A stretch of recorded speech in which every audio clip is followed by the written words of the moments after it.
अपनी स्थिति क्या है, मतलब किन मुद्दों को लेकर आप जनता के बीच में जा रहे हैं और अपनी स्थिति क्या देखते हैं? साहब, हमारे नोएडा के मुद्दे हैं। सबसे पहला मुद्दा है फ्लैट बायर्स की रजिस्ट्री। लाखों लोग हैं जो बैंक से लोन लेकर भुगतान कर चुके, बैंक का इंटरेस्ट दे रहे हैं, मकान नहीं मिला, किराया दे रहे हैं। मेरी पहली प्राथमिकता है कि ऐसे लोगों की रजिस्ट्री हो। दूसरा है भयमुक्त समाज, महिलाओं को सम्मान, और एक है स्वास्थ्य सेवाएं। कोरोना काल में नोएडा में बहन जी ने इतना काम किया, इतनी सौगात नोएडा को दी, वर्ल्ड क्लास हॉस्पिटल दिया, लेकिन रखरखाव के अभाव में कोरोना काल में जो स्वास्थ्य सेवाएं दम तोड़ गई। होगा कि सीएमओ के पास एक हमारी माता गई थी, हमारी एक बहन गई थी अपने बेटे के लिए रेमडेसिविर मांगने के लिए, और सीएमओ ने बड़ी निर्लज्जता के साथ उसको धक्का दिया और कहा कि जो कल दिखाई दे तो यहाँ से जेल भिजवा दूंगा। और उसका बेटा रात को 12 बजे 12:30 बजे वो इकलौता बेटा चल बसता है। बस प्लान है, अब विधायक जी हैं, हम सब लोग हैं। हमारा काम तो 7 दिसंबर से ही मैं चुनाव लड़ रहा हूँ। जब से बहन जी का आशीर्वाद मिला, विधायक जी का आशीर्वाद मिला, मैंने नोएडा, विशेषकर नोएडा के सेक्टरों में जो अपने 30-32 साल पुराने संबंध हैं उनको टच किया है, लोगों के पास गया हूँ। लोगों ने पहली नज़र में ये कहा, यार कृपाराम, हमें तो झटका लगा जब कांग्रेस छोड़ी। 11 तारीख को जैसे ही बसपा ज्वाइन करी तो हमें लगा कि कृपाराम पुराना पॉलिटिशियन है और इसका मतलब अब बसपा से टिकट मिला, और उस पार्टी से आपने टिकट लिया है जिसके यहाँ विकास की गंगा बहाई है जिस पार्टी ने। और उन्होंने ये भी कहा कि आपने शुरुआती दौर में 60,000 वोट भी ली हैं पार्टी के साथ, और मैं समझता हूं कि मेरे आसपास भी कोई नहीं है।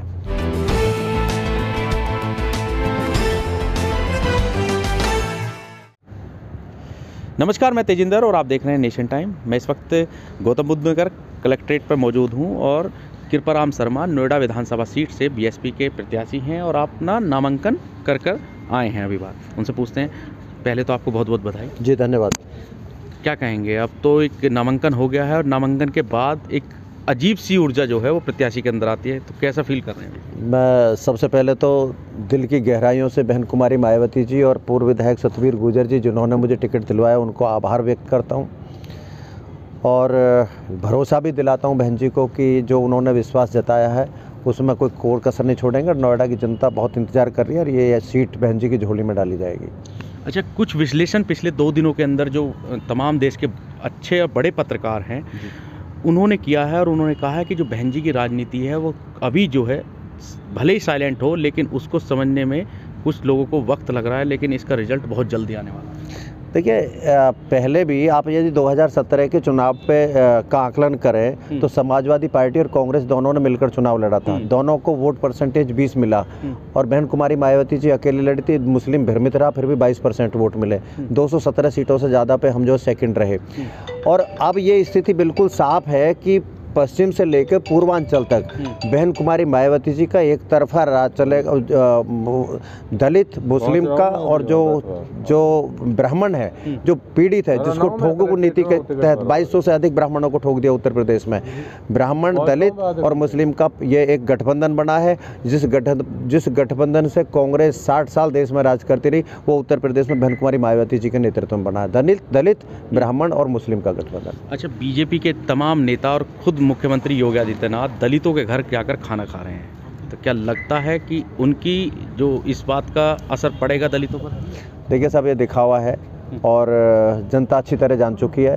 इनके हाथी के दांत देखने के और है, खाने के और हैं। ये तो हाथी के दांत हैं भाजपा के पास। ये जो खिचड़ी, भोज और ये सब दलितों, ये दिखावा है, केवल दिखावा है, या फिर बताया जाता है कि कौन दलित और क्या हम किस पैटर्न की राजनीति करते हैं?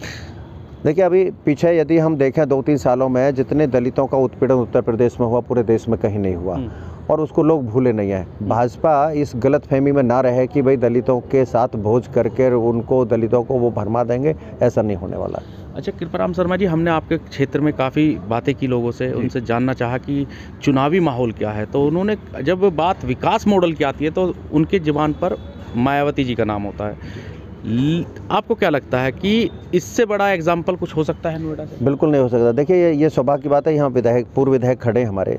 2007 से 12 तक बहन कुमारी मायावती जी उत्तर प्रदेश की मुख्यमंत्री रहीं और नोएडा में विकास की गंगा बहाई गई। नोएडा को वर्ल्ड लेवल की इंटरनेशनल लेवल की यूनिवर्सिटी, गौतम बुद्ध नगर, वर्ल्ड क्लास हॉस्पिटल, 4 अंडरपास, जो लोग नोएडा से जाम में जूझते थे और 3 घंटे लग जाते थे, 4 अंडरपास दिए, महामाया फ्लाईओवर दिया और वर्ल्ड क्लास हॉस्पिटल PGI और उसके साथ सचल जो स्वास्थ्य केंद्र हैं उनकी स्थापना की। देखिए बहन कुमारी मायावती जी नोएडा की बेटी हैं और नोएडा के लिए जो विकास की गंगा बहन कुमारी मायावती जी ने बहाई थी वो 10 सालों में 2012 के बाद में विकास कुंद पड़ा है। लोग फिर बहन कुमारी मायावती जी को बड़ी उम्मीद और आशा की नज़र से देख रहे हैं। क्या लगता है आपको कि इस बार जो है ना तो मोदी लहर है ना योगी लहर है, चुनाव जो है वो सपा और RLD गठबंधन और BSP के बीच हो गया, आप मानते हैं इस बात को? हाँ, मैं निश्चित मानता हूँ इस बात को कि देखिए सपा और जो लोकदल का गठबंधन है ये पश्चिम में तो है, लेकिन चुनाव तो भाजपा के साथ ही होगा, बसपा का पूर्वांचल में। पश्चिम में ज़रूर गठबंधन समाजवादी पार्टी और RLD का है, RLD और समाजवादी पार्टी गठबंधन ट्रिंगल हो सकता है, लेकिन पूर्वांचल में तो केवल बसपा और भाजपा के बीच टक्कर है। अपनी स्थिति क्या है, मतलब किन मुद्दों को लेकर आप जनता के बीच में जा रहे हैं और अपनी स्थिति क्या देखते हैं? साहब हमारे नोएडा के मुद्दे हैं। सबसे पहला मुद्दा है फ्लैट बायर्स की रजिस्ट्री। लाखों लोग हैं जो बैंक से लोन लेकर भुगतान कर चुके, बैंक का इंटरेस्ट दे रहे हैं, मकान नहीं मिला, किराया दे रहे हैं। मेरी पहली प्राथमिकता है कि ऐसे लोगों की रजिस्ट्री हो। दूसरा है भयमुक्त समाज, महिलाओं को सम्मान, और एक है स्वास्थ्य सेवाएं।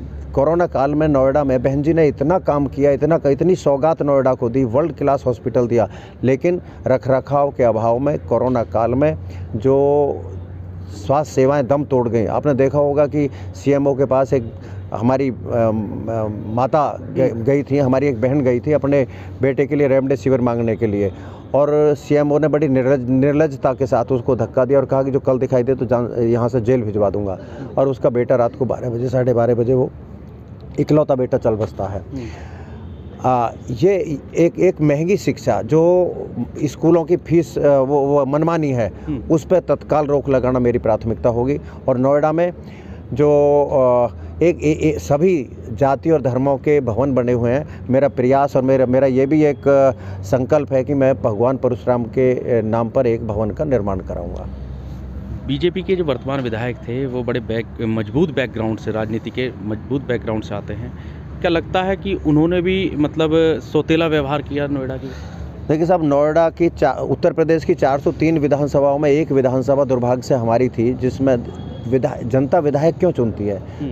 विधायक इसलिए अपना प्रतिनिधि चुनती है जनता कि दुख में, दर्द में और मुसीबत में विधायक हमारे साथ खड़े। हमारे विधायक जी जब 5 साल यहाँ रहे, नोएडा के विधायक, क्षेत्र में चप्पे चप्पे पर जब भी ज़रूरत पड़ी घर 24 घंटा खुला रहता था, रात को 12 बजे भी यहाँ तो ये मिलते थे। लेकिन पिछले 5 सालों में सबसे ज़्यादा यदि कोई किसी भरोसे को चोट पहुँची है तो नोएडा में पहुँची है। वो जनता और विधायक के जो बीच का जो भरोसा है बिल्कुल चूर चूर हुआ, और जो खाई है जनता और विधायक के बीच में वो बहुत चौड़ी हो गई। अब आप आज जाएंगे घर यहाँ से, क्या रहेगा, अब क्या प्लान है, थोड़ा सा समझाइए। बस प्लान है, अब विधायक जी हैं, हम सब लोग हैं, हमारा काम तो 7 दिसंबर से ही मैं चुनाव लड़ रहा हूँ। जब से बहन जी का आशीर्वाद मिला, विधायक जी का आशीर्वाद मिला, मैंने नोएडा, विशेषकर नोएडा के सेक्टरों में जो अपने 30-32 साल पुराने संबंध हैं उनको टच किया है, लोगों के पास गए। उन लोगों ने पहली नज़र में ये कहा यार कृपाराम, हमें तो झटका लगा जब कांग्रेस छोड़ी, लेकिन 11 तारीख को जैसे ही बसपा ज्वाइन करी तो हमें लगा कि कृपाराम पुराना पॉलिटिशियन है और इसका मतलब अब बसपा से टिकट मिला, और उस पार्टी से आपने टिकट लिया है जिसके यहाँ विकास की गंगा बहाई है जिस पार्टी ने। और उन्होंने ये भी कहा कि आपने शुरुआती दौर में 60,000 वोट भी ली हैं पार्टी के साथ, और मैं समझता हूँ कि मेरे आसपास भी कोई नहीं है। चलिए, बहुत बहुत धन्यवाद और शुभकामनाएं आपको। ये थे कृपाराम शर्मा, जिन्होंने कहा कि वो राजनीति के अपने पुराने संबंधों को अपनी जीत की एक सीढ़ी बनाएंगे और यहाँ पर नोएडा विधानसभा सीट से जीतकर विधायक बनेंगे।